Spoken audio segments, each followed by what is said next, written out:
देखो भाई, बारिश में पौधों के आ गए मजे।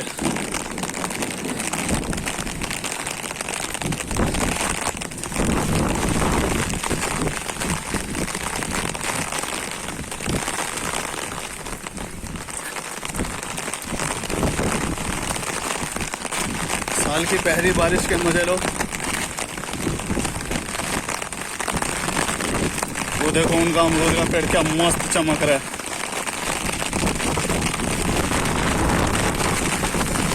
मेरी छतरी की भी ऐसी तैसी हुई जा रही है।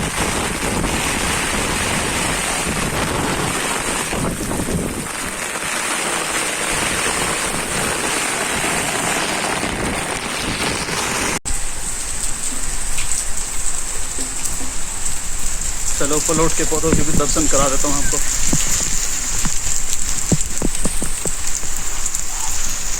तो देखो अमरूद का और चांदनी का पेड़ कितना सुंदर चमक रहा है।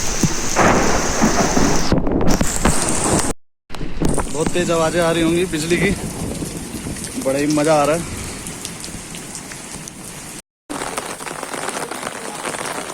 एक काम करते हैं, थोड़ा मज़ा आप मेरी आवाज़ के बिना लो अब, ठीक है? उसके बाद आगे का वीडियो बिना मेरी आवाज़ के बनाता हूँ।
तो अब आपको वीडियो अच्छा लगा हो तो आप चैनल को सब्सक्राइब कर लेना और वीडियो को लाइक कर लेना, दूसरों के साथ शेयर भी कर लेना, और जो बेल आइकन आएगा उसको भी प्रेस कर लेना। तो मिलते हैं किसी नए वीडियो में।